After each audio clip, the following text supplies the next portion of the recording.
So the question now is, what are rects? And it wasn't exactly clear what they were earlier, so I want to talk about them a little bit more. And so a rect is an object. And what is an object? An object is a set of variables. Okay, so a rect is a set of variables that have to do with positional information of a surface.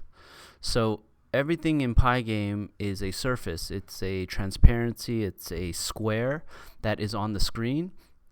And in order to manipulate that surface and get it to move around in different locations, we use rects, because rects have a lot of information regarding position. Okay, the first variable that's associated with the rect, the first instance variable, is the x position. The next is the y position of the top left corner. We also have the width. We have the height. Okay, there's other elements here that we don't see. There's other variables associated with this rect that we don't see, but that are available. We have the left side, so which would give you the pixel position of the left side of the surface. We have the right side of the surface. We have the top. We have the bottom. We have the center x. We have the center y. So a rect is just an object that has a lot of variables that tell you all about the position of a surface. Okay, so we went ahead and made a surface with the ball width and ball height. So that's 20 pixels by 20 pixels. We saved it here in ball. And then we made a rect that is going to describe the position of this surface. And we made sure that the width and the height is also 20 and 20, so that this rect describes a surface that looks just like this ball. And then we set the x position and the y position where we want this ball to start out. Okay, so now we have this rect. That means down here we can say, when we say screen.blit, and here's the surface, and then here is the x position, y position.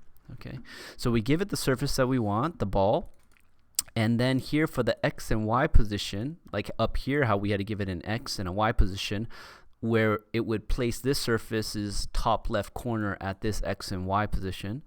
Instead of doing that, we could just say ball rect, because a rect is, so we say screen.blit surface, comma. A rect has the x position as the first element in the tuple, and it has y position as the second element. Then it has the width, then it has the height, then it has the top, the bottom, the left, the right, the center x, and the center y. Okay, so it has all of these pieces of information in the rect, and all of these describe this surface, okay, or this ball.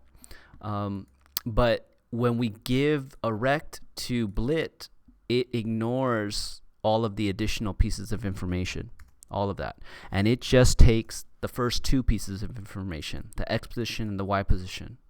So it satisfies what blit needs. Blit needs x pos, y pos.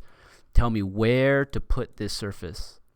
So as long as we set up this rect to be exactly this rect's x position to be where we want the ball to be on the x position, and the ball's y to be where we want the ball to be on the y position, as long as we set that up when we first create our rect, then we could just go ahead and give it ball rect right here, and it will put this surface at the x and y position as described in the rect.